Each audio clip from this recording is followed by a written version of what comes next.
சமுதாயத்தில் இருக்கக்கூடிய பிரச்சனையை கண்டுபிடித்து அதற்கான தீர்வை அரசு கொடுக்க வேண்டும் என்று எதிர்பார்க்காம நானே ஒரு தனி மனிதனாக அந்த தீர்வில் பங்கெடுப்பேன், பாடுபடுவேன் என்கின்ற எண்ணத்தை விதைக்க வேண்டும் என்பதற்காக ஆரம்பிக்கப்பட்ட அமைப்பு.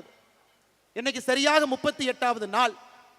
38 நாள்ல 19 லட்சம் பேர்த்தை தாண்டி இதுல இணைந்திருக்கின்றார்கள்.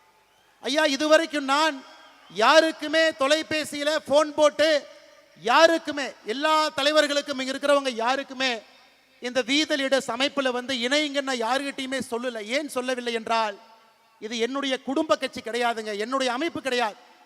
இது என்னுடைய குடும்பத்துக்கு சொந்தமானது அல்ல, இது உங்களுக்கு சொந்தமானது. அதனால்தான் ஜூன் 5ஆம் தேதியிலிருந்து ஒரு கொள்கையிலே உறுதியாக இருக்கின்றேன். இந்த அமைப்பை பொறுத்தவரை நானும் ஒரு தன்னால்வரர் தான்.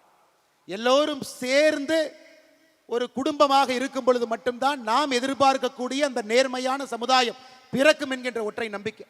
எனக்கு எந்த அழைப்பும் இல்லாம இத்தனை பேர் வந்திருக்கிறீங்கனாவே தமிழ்நாட்டில் நல்லவங்க இருக்கிறாங்க, நல்லது பேசுறாங்க, நல்லது செய்வதற்கு தயாராக இருக்கின்றார்கள், வாய்ப்புக்காக மட்டும் காத்து கொண்டிருக்கின்றார்கள் என்பது பொள்ளாச்சியில வீத லீடர்ஸ் அமைப்பினுடைய இந்த மாநாடு நமக்கு பறைசாற்றுகிறது. அருமை சொந்தங்களே, அதனாலதான் நிறைய பேர் சொல்லுவாங்க, இதற்கு முன்பான இருந்த கட்சியாக இருக்கட்டும் எல்லாம் அன்னை போன் பண்ணி இவங்களை கூப்பிடுறாங்க அவங்களை கூப்பிடுறாங்க. யாரையுமே நான் கூப்பிட போவது கிடையாதுங்க, நீங்களும் கூப்பிடாதீங்க. நம்முடைய வேலையின் மூலமாக மக்கள் நம்ம கிட்ட வரணும், நம்ம வேலையை பார்க்கணும்.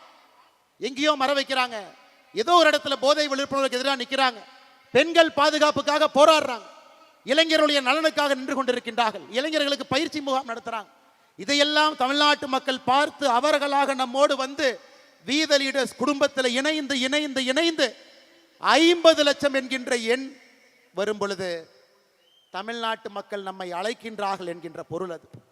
இன்னைக்கு 19 லட்சத்திலிருந்து 50 லட்சம் நீங்க மனசு வச்சா ஒரு வாரத்திலேயே வரலாம், ஒரு மாசத்துலயும் வரலாம், 6 மாசத்துலயும் வரலாம். ஆனா அந்த 5 லட்சம் பேரும் வாலண்டியரா வரணுங்க, அவர்களாக வரணும். நாம யாருக்குமே ஃபோர்ஸ் பண்ணி வாங்க, ஒரு ஷீட் எடுத்துட்டு போய் உங்க பேர் சொல்லுங்க, மொபைல் நம்பரை சொல்லுங்க, நான் எழுதிக்கிறேன், ஒரு மிஸ்டு கால் கொடுக்குறேன், நீங்க வாங்க, அப்படி இல்லைங்க.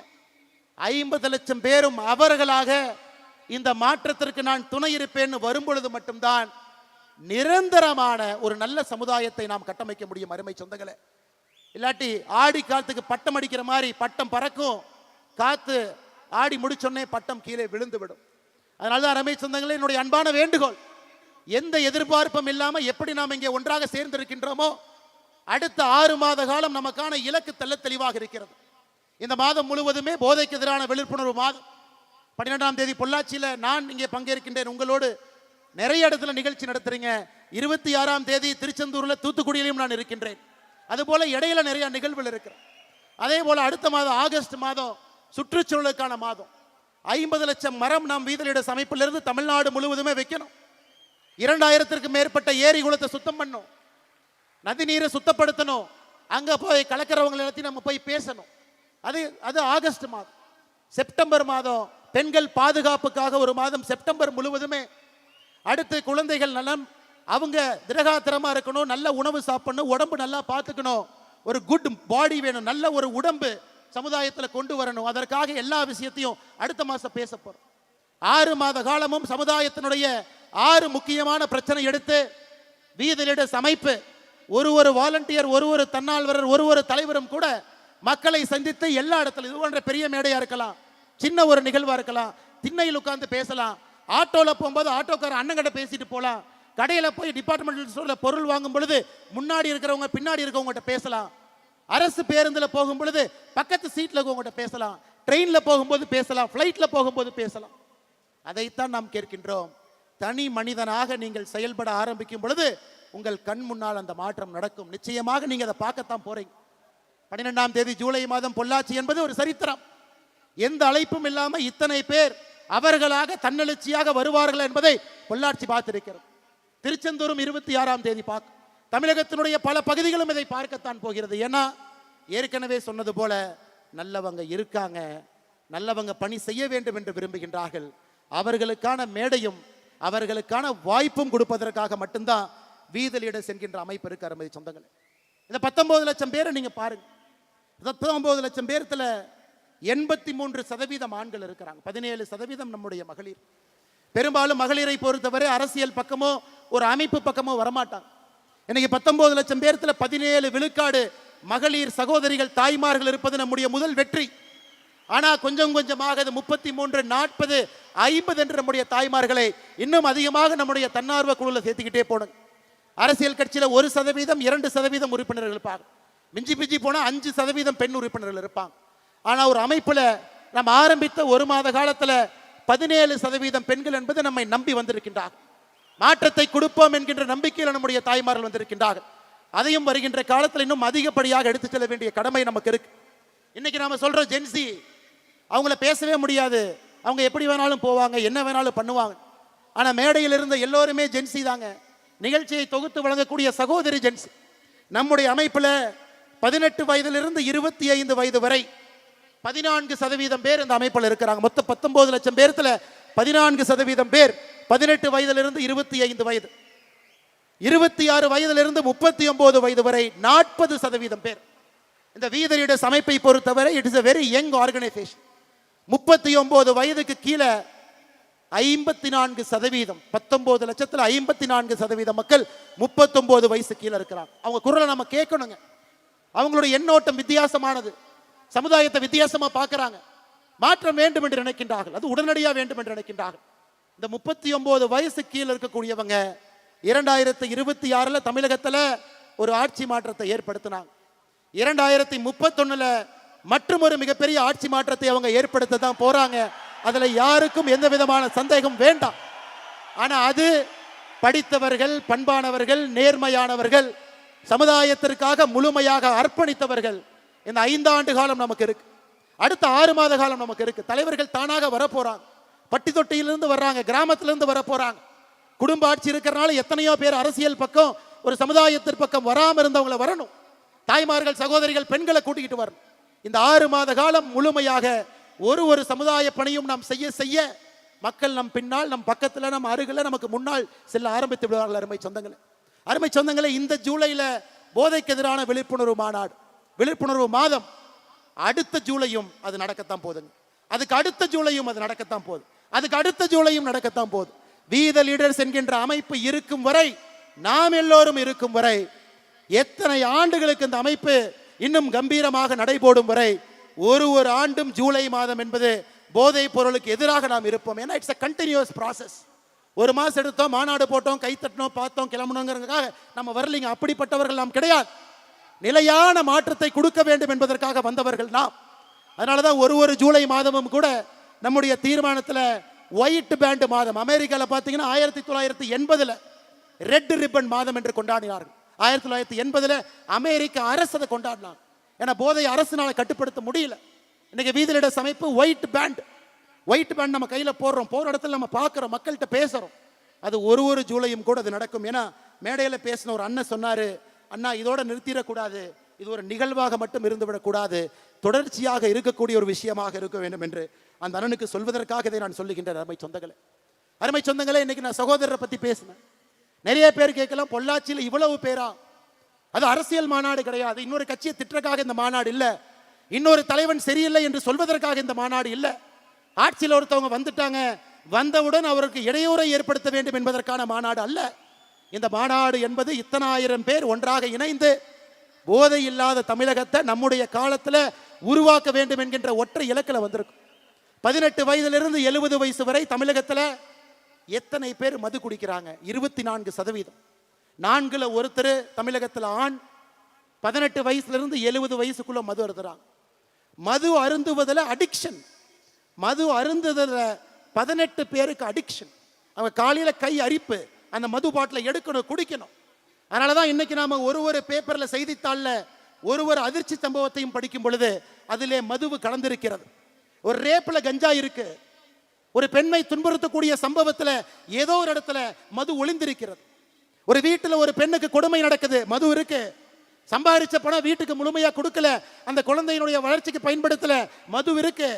ரோட் டிராபிக் ஆக்சிடென்ட் உலகத்தில் நம்பர் 1 இந்தியா, 1,74,000 பேர் இறந்திருக்காங்க.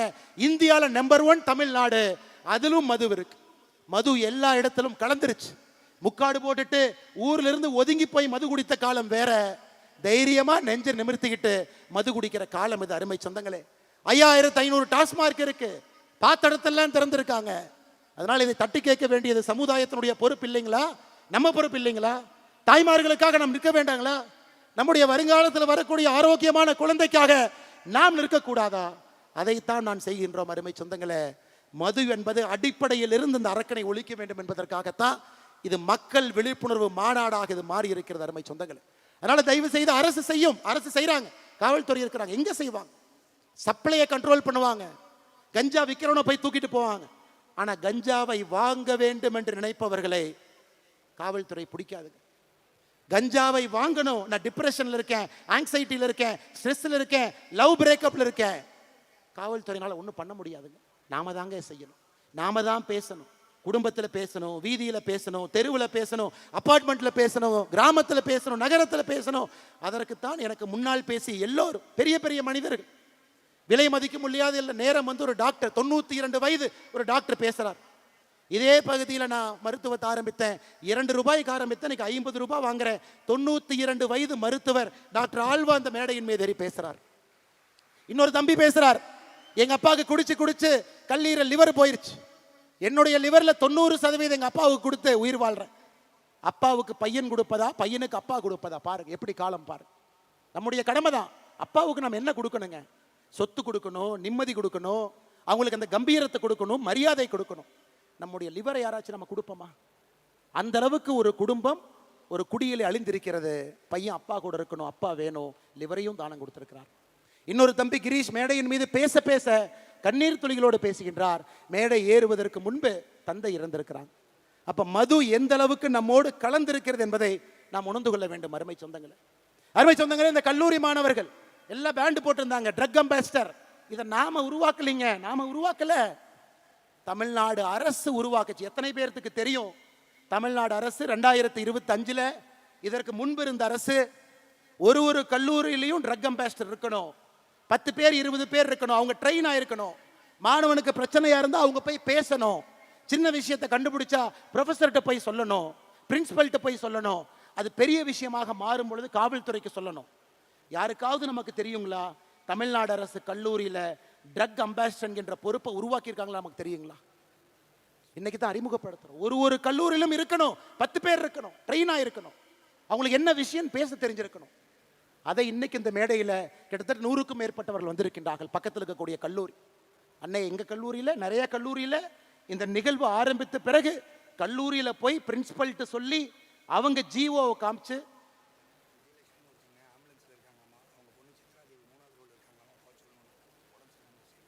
சித்ராதேவி சகோதரி நீங்க 3வது ரோல்ல இருக்கீங்க, உங்களுடைய அம்மா விஜயலட்சுமி அவங்க வால்பாறையை சார்ந்தவர், ஆம்புலன்ஸ்ல இருக்கிறாங்க, கொஞ்சம் நீங்க வெளியே போகணும், நீங்க எங்க இருந்தாலும் கை தூக்குங்க, நம்ம வாலண்டியர்ஸ் வந்து உங்களை கூட்டிட்டு போயிடுவாங்க. சித்ராதேவி 3வது ரோல முன்னாடி இருக்கீங்க, சித்ராதேவி இருக்கீங்க, கொஞ்சம் தயவு செஞ்சு உங்களை கை மட்டும் தூக்குங்க, நம்ம வாலண்டியர்ஸ் அங்கே வருவாங்க. அம்மா உங்களுக்கு உதவிக்கு தேவைப்படுறாங்க, நீங்க கொஞ்சம் வேகமா போகணும். இன்னைக்கு கல்லூரியில போய் மாணவர்கள் சண்டை போட்டு தமிழ்நாடு அரசு சொல்லியிருக்கிறாங்க ஒரு ட்ரக் அம்பாசிடர் பொறுப்பை உருவாக்குங்க, அது போன்ற வந்தவர்கள். அதைத்தான் நம்ம பண்றோங்க, புதுசா எதுவும் பண்ணல. இருப்பதை இன்னும் சிறப்பாக, செம்மையாக, இன்னும் ஆழமாக இந்த அமைப்பு எடுத்து செல்ல வேண்டும் என்கின்ற ஒற்றை நோக்கத்தில் நம்ம வந்திருக்கோம். நிறைய பேர் கேட்பாங்க, என்ன டிவிக்கு அரசு வந்துருச்சு, என்னன்னே பிரஸ்ஸையே பார்க்கல, 2 வேலை வெளுத்துடுங்கண்ணே, 2 பேசுங்கண்ணே. எல்லாருக்கும் ஒன்று தாங்க சொல்லுவேன், ஐயா 2026 1,68,00,000 பேர் ஓட்டு போட்டு எனக்கு இவர் வேண்டும், இந்த கட்சி வேண்டும் என்று தேர்ந்தெடுத்திருக்கிறார். அதற்கு மரியாதை கொடுக்க வேண்டியது நம்முடைய கடமை. இவங்கெல்லாம் ஏதோ ஒரு 10 வருஷம் 5 வருஷம் 20 வருஷம் இவங்கெல்லாம் எம்எல்ஏ கிடையாதுங்க. தட்டு தடுமாறி அரசியல்ல வந்து இன்னைக்கு எம்எல்ஏ ஆனவங்க தான் பல பேர். டிவிக்கேல எல்லா அமைச்சர்களும் முதல் முறை அமைச்சர்கள், அண்ணன் செங்கோட்டையன் அவர்களை தவிர எல்லாரும் ஃபர்ஸ்ட் டைம். கொஞ்சம் தடுமாறத்தான் செய்வாங்க. தடுமாறும் பொழுது ஒரு நல்ல சமுதாயமாக இருந்தால் தூக்கி பிடிச்சுதான் விடணுமோ தவிர கீழே அழுத்தக்கூடாது என்பதில் தெல்ல தெளிவாக இருக்கின்றோம். ஏன்னா இந்த நம்முடைய வீதலிட அமைப்பு என்பது, இங்க வந்திருக்கக்கூடிய வாலண்டியர்ஸ் நாம் எல்லோருமே மூர்க்கத்தனமாக அதிகாரத்தை பிடிப்பதற்காக நம்ம வரல, ஆணவத்தோடு நாம் இந்த அமைப்பு ஆரம்பிக்கலைங்க, பவருக்கு வரணுங்கிற ஒரே குறிக்கோளுக்காக நாம் இங்க இல்லைங்க. நல்ல சமுதாயத்தை தமிழகத்தை உருவாக்க வேண்டும் என்கின்ற ஒற்றை நோக்கத்தில் தான் இந்த அமைப்பும் இருக்கும், நம்முடைய அரசியலும் இருக்கும், அதில் எந்த மாற்று கருத்தும் இல்லை. அதனால தான் நம்ம பல இடத்துல பேசுறோம். அண்ணே இனி விஜய் சாரை சாருன்னே கூப்பிடுவோம், சிஎம் சாருன்னே கூப்பிடுவோம். சிஎம் சார் ஒரு ஆர்டர் போடுறார். ஒரு வழிபாட்டு ஆலயங்களாக இருக்கட்டும், கல்லூரிகளாக இருக்கட்டும், அங்கிருந்து 500 மீட்டருக்குள்ள எந்த டாஸ்மாகாக இருந்தாலும் நாங்கள் மூடுவோம். 717 டாஸ்மார்க்க மூடுறோன்னு சொன்னாங்க. நாம செய்த கள ஆய்வில் ஒரு இடத்திலும் இன்னும் நூற்றுக்கணக்கான டாஸ்மார்க் 500 மீட்டருக்குள்ள இருக்கு. அதையும் நாம் ஒரு தீர்மானமாக சொல்லி இருக்கின்றோம். இதையும் நீங்க பேசுங்க. ஆனால் நம்மை பொறுத்தவரை இந்த அமைப்பு மூலமாக ஒரு அரசுக்கு அழுத்தத்தை கொடுக்க வேண்டும் என்று சொல்வதை விட ஆரோக்கியமான அரசியலை செய்து அந்த அரசுக்கு வலியுறுத்தணும். சொன்னதுக்கு அப்புறம் கேட்கலினா அது வேற வழிங்க, அது வேற வழி. இன்னைக்கு சொல்றோம், கேட்பாங்கங்கிற நம்பிக்கை நமக்கு இருக்கு. அதனால் அடுத்த ஒரு ஆண்டு காலம் நாம் சொல்லத்தான் போகின்றோம், செய்யுங்க செய்யுங்க. ஜூலை 1ஆம் தேதி 39 பக்கம் வெள்ளை அறிக்கை நம்ம கொடுத்தோம். வந்திருக்கக்கூடிய டாக்டர்ஸ் எல்லாம் சேர்ந்து உருவாக்குனது. வெள்ளை அறிக்கையில் எப்படி நீங்க போதையை கட்டுப்படுத்தணும், 5 ஆண்டு காலம் உங்க இலக்கு எப்படி இருக்கணும், முதல் ஆண்டு என்ன செய்யணும், 2வது ஆண்டு என்ன செய்யணும், 3வது ஆண்டு என்ன செய்யணும், மாநில அரசுக்கு அதை கொடுத்திருக்கின்றோம். அதை பார்த்து நீங்க செஞ்சீங்கன்னா எங்களுக்கு சந்தோஷம், செய்யலினாலும் சந்தோஷம். ஏன்னா மக்கள் பார்த்து கொண்டிருக்கின்றார்கள். செய்வதற்காக நீங்கள் வந்திருக்கின்றீர்கள், மக்கள் நினைக்கிறாங்க. அதனால் நீங்கள் ஆரோக்கியமான அரசியலில் ஈடுபடுவீங்க. எதற்கு அதை சொல்றாங்க? இதற்கு முன்பு திமுகவினுடைய அரசு இருக்கும் பொழுது கல்லூரியில் பேச கூப்பிடுவாங்க. ஒரு கோயம்புத்தூரில் தனியார் கல்லூரிக்கு பேச போனேன். ஒரு வாரம் அந்த கல்லூரியில் பவர் கட், ஒரு வாரம் கட். அந்த கல்லூரியினுடைய தாளாளர் ஃபோன் பண்ணார், உங்களை கூப்பிட்டு மாணவர்கள்ட்ட நல்லது பேசுவீங்கன்னு கூப்பிட்டோம், ஒரு வார காலம் கரண்டை கட் பண்ணிட்டாங்க. நான் என்ன சொன்னேன் தெரியுங்களா? அப்படி தானே இருப்பாங்க, நீங்கள் அந்த அமைச்சரை பார்த்து ஒரு சாரி கேட்டு வந்துடுங்க. என்னென்ன இப்படி சொல்கிறீங்க? அண்ணே, இது எனக்கும் உங்களுக்கும் இருக்கக்கூடிய பிரச்சனை அல்ல, கல்லூரி மாணவர்கள் சம்பந்தப்பட்ட பிரச்சனை. உங்களை நம்பி எத்தனையோ பேர் கல்லூரியில் வேலை பார்க்குறாங்க. இதை தமிழ்நாட்டு மக்கள் பார்த்து கொண்டிருக்கின்றார்கள். ஆணவத்தோடு யார் அரசியல் செய்தாலும் இந்த மண் அவர்களை விடாது என்பதற்கு 2026 தேர்தல் ஒரு சாட்சி. அருமை சொந்தங்கள், அதனால் நம்முடைய வேலையை செய்வோம். நமக்கு எந்த அரசியல் குழப்பமும் வேண்டாம். இது ஆரோக்கியமான அரசியல் கட்சியா மாறத்தான் போகிறது. 2031 தமிழ்நாட்டு மக்கள் முன்பு நம்முடைய அரசியல் கட்சி தமிழ்நாட்டு மக்கள் முன்பு நிற்கும். ஆரோக்கியமான அரசியலுக்காக நிற்போமோ தவிர அற்ப அரசியலுக்காக, அதிகாரம் வேண்டும் என்கின்ற அரசியலுக்காக, ஒரு மனிதனை கீழே தள்ள வேண்டும் என்கின்ற அரசியலுக்காக இன்னும் பெட்டரா காட்டுவோம், பெட்டரா கொடுப்போம், பெட்டரா சொல்லுவாங்க, இன்னும் பெட்டரா செய்வோம், பெட்டரான தலைவர்களை அறிமுகப்படுத்துவோம், நல்ல மனிதர்களை கீழிருந்து பிடிச்சிட்டு மேலே கூட்டிட்டு வருவோம். மக்கள் அந்த வாய்ப்பு நமக்கு கொடுக்கத்தான் போறாங்க. அதனால் எதை பற்றியும் கவலை உங்களுக்கு வேண்டாம் அருமை சொந்தங்களே. அடுத்த 6 மாத காலம் நம்முடைய இலக்கு தெளிவு. 6 மாத காலம் என்ன செய்ய வேண்டும் என்பதிலும் தெளிவாக இருக்கின்றோம். அதை நாம் செம்மையாக செப்பனே செய்வோம். பாரதிய ஜனதா கட்சி நான் சார்ந்திருந்த கட்சி. பாரதிய ஜனதா கட்சியிலிருந்து நிறைய தொண்டர்கள், தலைவர்கள் இங்கே வந்திருக்கிறாங்க. நிறைய கட்சியிலிருந்து வந்திருக்கிறாங்க. அதிமுகவிலிருந்து வந்திருக்கிறாங்க, திராவிட முன்னேற்ற கழகத்திலிருந்து நிறைய தலைவர்கள் முன்னாடி இருக்கிறாங்க. எல்லா கட்சியிலிருந்து வந்திருக்கிறாங்க. சமீபத்தில் எனக்கு ஒரு கட்சியிலிருந்து வெளியே வருவது, ஏன்னா இந்த மேடையில் பேசணும், நான் எங்கேயும் பேசவே இல்லைங்க. ஒரு கட்சியிலிருந்து வெளியே எதற்காக வருகின்றோம்? அந்த கட்சியின் மீது கோபம் ஒரு பக்கம், ஆமாம். அந்த கோபத்தை எப்படி காட்டணும், அதுக்கு ஒரு பொறுப்புணர்ச்சி வேண்டும், ஆமாம். இன்னும் பெட்டரா தமிழ்நாட்டு மக்களுக்கு இன்னும் சிறப்பாக செய்யக்கூடிய ஒரு பாதை இருக்கும் பொழுது அந்த பாதையை தேர்ந்தெடுக்கிறோம். யாரை பற்றியும் 38 நாட்கள் தவறா பேசல. அப்ப சில திமுக நண்பர்களுக்கு சந்தேகம், அப்ப பிஜேபியினுடைய பி டீம் தான் இந்த அண்ணாமலையா? ஏன்னா வெளியே வந்தா திட்டணுமே, யாரையுமே திட்டலையே. இந்நேரம் மோடியை பத்தி 2 வார்த்தை திட்டியிருந்தா தானே மற்றவங்க எல்லாம் வருவாங்க, ஏன் திட்டாம இருக்காரு? ஐயா, அடிப்படையில் உங்களை போல் நானும் எளிய குடும்பத்தை சார்ந்த, விவசாய குடும்பத்தை சார்ந்த நாம் யாருமே வெளியே வரும் பொழுது ஒரு பழிச்சொல்லை சொல்லி வெளியே வரமாட்டோம். ஐயா, இன்னொரு பாதை இருக்கு, இந்த பாதையில போறோம், மக்களுக்கு நல்லது செய்யறோம்.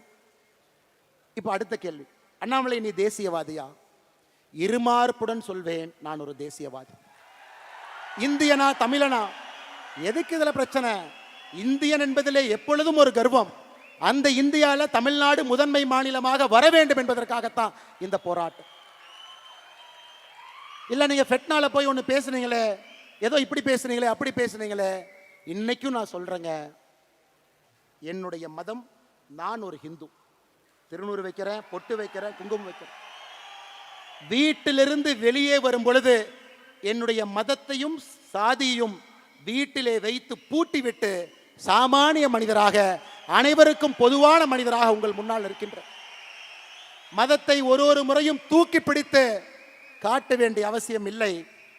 நான் ஒரு இந்து மதத்தில் வீட்டில் வச்சு பூட்டிட்டு வெளியே வந்தாவே உண்மையான ஹிந்து அனைவரையும் சமமாக பார்ப்பான், அனைவரோடும் சமமாக இருப்பான், யாரும் பெரிது யாரும் சிறிது என்று பேச மாட்டான், அனைவரும் ஒரே நேர்கோட்டு பாதையில் செல்ல வேண்டும் என்று சொல்வான்.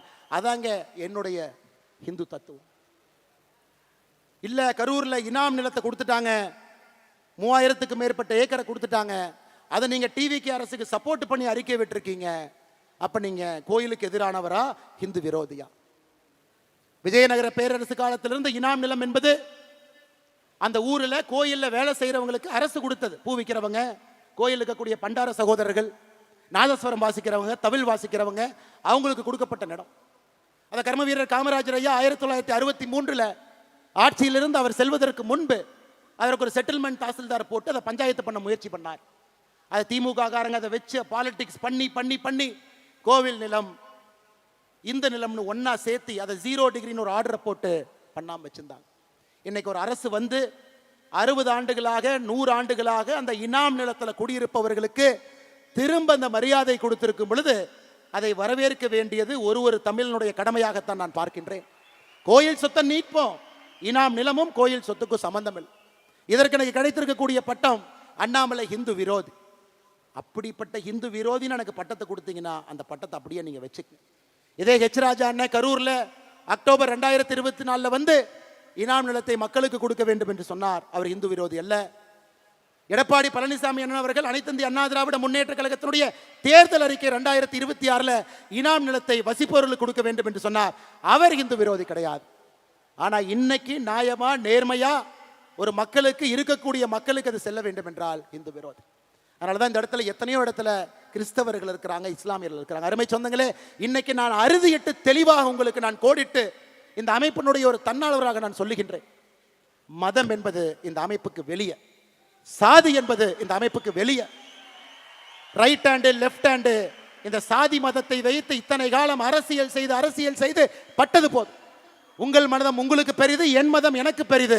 அதை வீட்டிலே பூட்டி விட்டு வெளியே வரும் பொழுது அனைவருக்கும் பொதுவான சமமான ஒரு தமிழனாக, ஒரு இந்தியனாக, ஒரு மனிதனாக நம்முடைய வாழ்க்கை இருக்கட்டும். அருமை சொந்தங்கள், ஏன்னா இன்னைக்கு கோடிட்ட வேண்டியது நாம் இந்தியன் என்பதிலே பெருமிதம், அதில் எந்த மாற்று கருத்து வேண்டாம். அந்த அரசியலுக்குள்ள நம்ம போக வேண்டாம், அந்த அரசியல் நமக்கு வேண்டாங்க. அந்த சாக்கடை அரசியலுக்குள்ள நம்ம போக வேண்டாம். தமிழன் என்று சொன்னால் இந்தியனுக்கு எதிரியா, இந்தியன் என்று சொன்னால் தமிழுக்கு எதிரியா? நமக்கு அந்த அரசியல் வேண்டாம். நம்முடைய அரசியல் என்பது ஒருங்கிணைந்த இந்திய அற்புதமான இந்த நாட்டில், பாரத நாட்டில் முதன்மையாக தமிழகத்தை மாற்றுவதற்காகத்தான் இந்த அமைப்பு, அதற்காகத்தான் நம்முடைய உழைப்பு, அதற்காகத்தான் உங்களுடைய உழைப்பு, இந்த இயக்கம். அருமை சொந்தங்களே, அருமை சொந்தங்களே, நாம தலைவர்களை கண்டுபிடிக்கணும், உங்களை மேலே கொண்டு வரணும். உங்களுக்கான பிளாட்ஃபார்ம் இது. எத்தனையோ பேர் வாய்ப்பு இல்லாமல் இருக்கிறீங்க. தயவு செய்து நம்முடைய வீத லீடர்ஸ் அமைப்பை முழுமையா நீங்க பயன்படுத்தணும். ஒரு சிறு வேலை செய்தாலும் பெரு வேலை செய்தாலும் எந்த எதிர்பார்ப்பும் இல்லாம செய்யுங்க. மகாத்மா காந்தி 1924 ஒரே முறை காங்கிரசினுடைய தலைவர், ஒரே முறை. அதன் பிறகு காங்கிரஸ் கட்சி பொறுப்பிலே இல்லை. ஆனா மகாத்மா காந்தி சுதந்திரம் வாங்கி கொடுத்தாரு, இந்தியாவினுடைய தலையெழுத்தை மாத்தினார். அதனால் பொறுப்பு என்பது அது வரும். பொறுப்பு என்பது ஒரு அடையாளம். பொறுப்பு என்பது ஒருங்கிணைப்பதற்கு தேவைப்படக்கூடிய ஒரு கருவி. பொறுப்பு என்பது பிரச்சனை இல்லாம ஒரு 100 பேர்த்து ஒரு இடத்துல உட்கார வைக்க வேண்டிய தேவைக்கு ஒரு ஆர்கனைசேஷனல் ஒரு எம்பளம் மட்டும்தான். ஆனா பொறுப்பே இல்லாம வீத லீடர்ஸ் தன்னாளர் எந்த எதிர்பார்ப்பும் இல்லாம 50 லட்சம் மரம் வைக்கணும்னு சொல்லியிருக்காங்க. நம்ம ஊர்ல மரம் வைப்போம். இந்த பொள்ளாச்சியில் இதற்கு முன்பு 15 ஆண்டுகளுக்கு முன்பு இந்த சாலையில போனீங்கன்னா பக்கத்துல 2 புளிய மரம் இருக்கும். புளிய மரத்தை வெட்டியாச்சு. அடுத்த மாதம் புளிய மரத்தை வைப்போம், திரும்ப அதை வளர்த்துவோம்.